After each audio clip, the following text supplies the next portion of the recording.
seul réconfort avec ces confinements à répétition, c'est d'éviter l'enfer des toilettes en avion. Attendez, j'adore prendre l'avion, hein, parce que déjà ça veut dire que je pars en voyage, que je m'évade, mais quel cauchemar d'imaginer ces heures interminables avec ta vessie vissée à ton fauteuil. Vous l'avez compris, je choisis toujours la place du couloir pour pouvoir me déplacer librement. Mais même là, faut viser juste. Et je parle pas du fait de viser juste dans la cuvette en pleine zone de turbulence de l'avion, mais bien de réussir à anticiper ton expédition entre le passage incessant des chariots qui te servent les repas et les collations.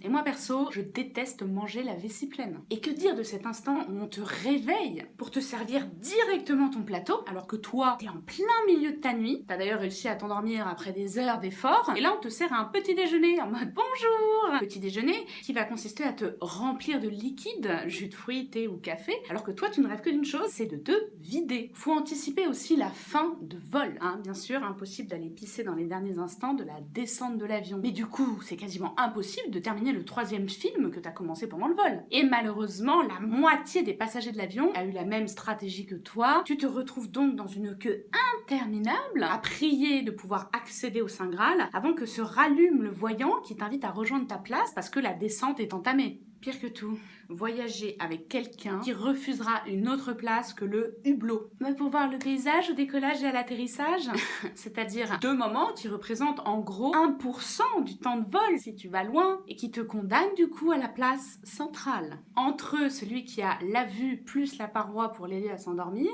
et le vénard qui voyage seul et qui donc aura accès à cette fameuse place du couloir. Tu fais quoi quand ta vessie a moins de résistance que celle de ton voisin qui dort comme un bébé alors que toi ça fait longtemps que tu mets plus de couches? Et bah tu passes en mode warrior, c'est-à-dire se réveiller dans le noir intégral, enlever la couverture, enlever ses écouteurs parce que forcément tu t'es endormi devant le film, monter sur ton propre fauteuil, puis réussir à enjamber ton voisin sans le réveiller en mettant les pieds sur les accoudoirs, à condition bien sûr qu'il ne s'y soit pas accoudé lui-même. Sérieusement?